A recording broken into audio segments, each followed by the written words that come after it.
Fala pessoal, tudo bem? Nessa questão do OBM, ele mostra para a gente um quadrado ABCD que está inscrito na circunferência, né? A gente sabe aqui que o raio dessa circunferência é 30. Ele fala que a corda AM intersecta a diagonal BD no ponto P, beleza. O segmento AM mede 50 e ele pergunta quanto é o pedacinho, né, desse segmento que está antes do ponto P, quanto mede AP. Antes de a gente começar a resolver essa questão, deixa eu fazer uma óbvio aqui no cantinho, que vai mostrar para a gente algumas propriedades que vão ser úteis na resolução desse exercício. Né? Coisas que já foram vistas, coisas que não são novidade, mas que vale a pena a gente explicitar para que não fique nenhuma dúvida durante a resolução. Então, deixa eu desenhar um quadrado que caiba aqui dentro certinho, né? Um pouquinhozinho menor. Assim fica quase bom.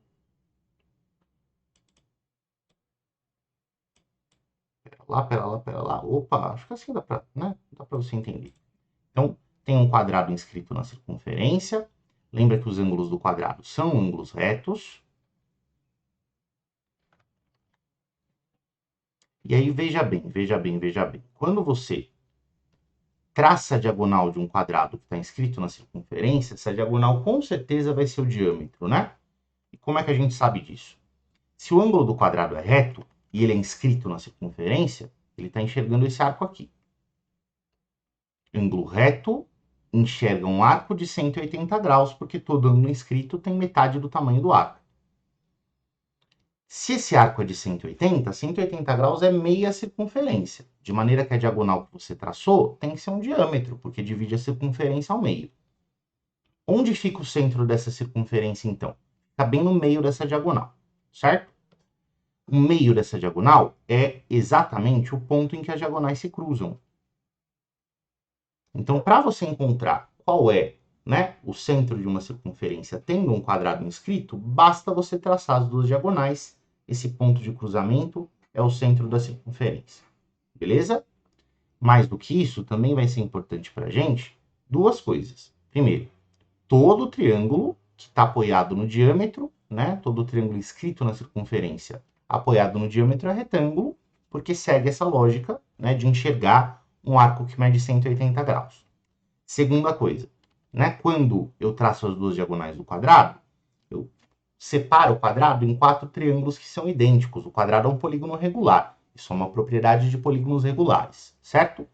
E se esses triângulos, eles são todos idênticos, esses 4 ângulos são iguais. 1/4 da volta completa ao redor do ponto O gera aqui ângulos retos. Então, as diagonais do quadrado são perpendiculares. Isso também vai ser útil. Por quê? Porque se ele deu para a gente, como dado do problema, a medida do raio, eu vou ter que fazer aparecer esse raio na resolução da questão de alguma maneira para eu aproveitar essa informação. E eu tenho para isso alguns recursos. Ou eu ligo pontos com centro, certo? Isso faz aparecer segmentos que são raios, ou eu vou usar o diâmetro. Então, primeiro, para determinar quem que é o centro, eu vou traçar a outra diagonal desse quadrado. Essa outra diagonal determina aqui no meio da figura um ângulo, um ponto O, que é o centro da circunferência, de acordo com o que a gente conversou ali do lado. Eu também sei que as diagonais são perpendiculares também de acordo com a conversa que a gente teve. E veja, quando eu olho para esse segmento AM e para esse segmento AC, eu tenho informações importantes da figura aqui. Porque o AM foi dado, mede 50. O AC é diâmetro, eu também sei quanto mede. Que tal, então, a gente olhar para esse triângulo AMC? Vou desenhar ele aqui no cantinho para você prestar atenção, né? O que esse triângulo tem para oferecer aqui para a gente. O triângulo AMC, então, é formado por um diâmetro, que mede 60, já que o raio é 30, pelo segmento AM, que mede 50, porque o enunciado disse, e esse triângulo é retângulo, né? Por que esse triângulo é retângulo? Porque ele enxerga o diâmetro. Então, ele enxerga um arco de 180 graus, ângulo inscrito no arco de 180, mede 90. Perfeito. E dentro dessa mesma figura, já deu para você perceber que a gente separou um triângulo muito parecido com esse, que é o triângulo OPA. Por que esse triângulo é parecido com esse? Porque, veja, ele também é retângulo, ele também tem nele, né, lados, de medidas relevantes para o problema, porque o segmento que vai do A para o centro é um raio, e o segmento que vai do A para o P é exatamente o que o exercício pediu para você calcular. Não param aí as semelhanças entre essas duas figuras, né? Não são só o fato de que aparecem nesses triângulos lados que são relevantes para o problema, mas também os ângulos são os mesmos. E como é que eu sei disso? Os dois são retângulos, então tem um ângulo reto em comum.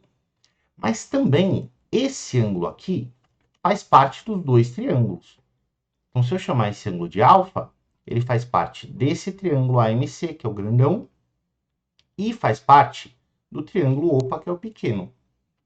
Então, se esses dois triângulos têm dois ângulos em comum, eles são semelhantes, né? O triângulo AMC é semelhante ao triângulo AOP. Vamos montar essa semelhança?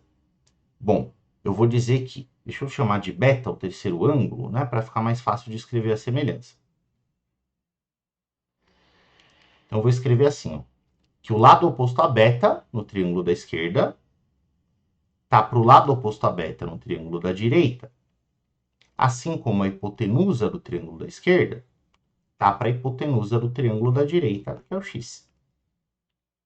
Dá para a gente simplificar alguma coisa aqui nessa expressão, né? Esse zero, por exemplo, corta com zero de baixo. E aí eu vou ter que 5x é igual a 3 vezes 60, que dá 180. Quem que é o x, então? 180 dividido por 5, que dá 36. Essa é a resposta do problema. Beleza? E aí, acho que a lição que a gente tira disso é que talvez seja mais difícil você enxergar a parte certa da figura do que resolver, porque você viu que a semelhança foi super simples, né? Para a parte algébrica do problema não deu nenhum trabalho. E como é que a gente então pode encontrar essa semelhança?